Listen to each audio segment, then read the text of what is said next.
I think one of the most, for lack of a better word, frightening things that you have to deal with when you have an alcoholic in the family is just the blatant denial that you're going to come across on a regular basis.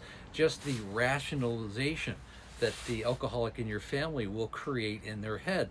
In my wife's case, she quite often, and I never understood this, but she would say, "Do you think our son knows that I have a problem?" And I would be almost astonished, like, are you serious? Okay, are you not aware that you were gone for 30-day periods to a rehabilitation facility, and he has visited you in the facility on during the weekends?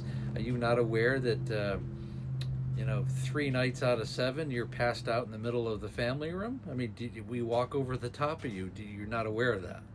Are you not aware that you walk around here inebriated? Are you not aware of these things? And to be honest with you, she wasn't.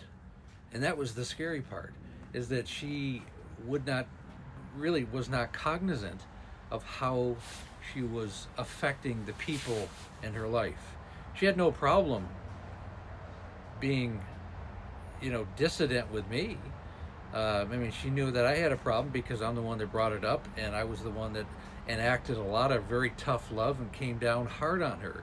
So yeah, she was aware that I was. But our son didn't have that option, unfortunately. And she would always go, "Shh, shh, don't talk about it around him when he's in the room." I'm like, he's an intelligent kid. Do you really think he doesn't know what's going on? And the reason why I bring this up is that so many families deal with the denial of the alcoholic in their family. And this is the thing that becomes the most exhausting part of the entire experience. And the thing is, denial, deflection, and gaslighting are the three sisters that kind of go together when you have an alcoholic in the family, and it's exasperating for the family members. I mean, I can remember she would say, "Well, if Griffin knows anything about my problem, my drinking problem, it's because you've told him." And I remember just going, "What?"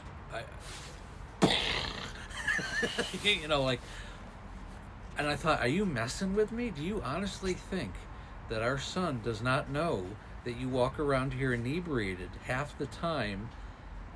Remember the police officers that came into the house and arrested you? Do you think he that got past him or something?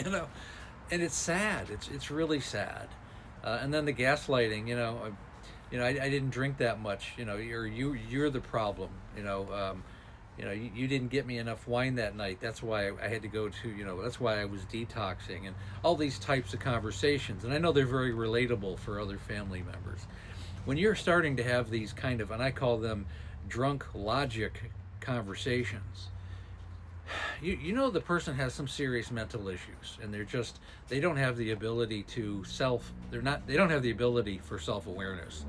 And when you lose the ability for self-awareness, you're in big trouble, because that means that you can't even come to the table and realize that you have a problem. You can't even get to the point where you can have a conversation, a legitimate, logical conversation, that this is causing problems in your health, in your productivity, and in your relationships.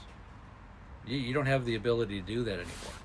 And the reason why the alcoholic is in denial, they're deflective, and they're gaslighting, and I call them the three sisters of denial, is because they feel like they're being attacked. And you're not just attacking them, you're attacking their identity.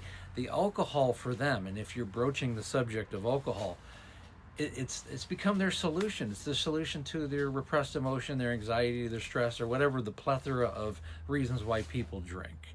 And you're not only attacking them, you're attacking their solution. You're attacking their comfort zone, and part of their identity is a drinker, and is essentially a drug addict. And that's a very difficult place to be, because the only person who can save that person at that point is them, and they're going to have to get to the point where they're going to have to face reality at some point and understand that they are the only person that's going to be able to get them out of that. So if you have a family member in this situation, it's a tough go. and don't expect a lot is really the point of this. Take care of yourself as a family member. Be aware of what's going on, and you can't take it at face value at all. And again, this is nothing, has nothing to do with about disparaging my wife or alcoholics in general. This is about creating awareness that will only help other people who find themselves in a similar situation, and having a better understanding of what to do, and just being aware of how it's affecting you, and that you're not alone in this. And I'm sure it resonates with a lot of people. On that note, again, her memoir is called Amanda, A Cautionary Tale of Alcoholism. You can find it on Amazon. It's also in my link tree above. Go right to my website. PayPal button's right there. Again, I go live Monday through Friday right around 6 o'clock Pacific Standard Time, 9 o'clock Eastern. And we have the Facebook group. It's called Amanda, A Cautionary Tale of Alcoholism. There's also a link for the other one right in the link tree. And again, when you're ready to set up a breakthrough call, again, the link is in the link tree to work with me one-on-one. I have a complete coaching program designed for the family and the alcoholic. The call is free. The coaching program's definitely not, but I'm looking for people who want to change their lives and the lives of their family. And again, thanks so much for listening.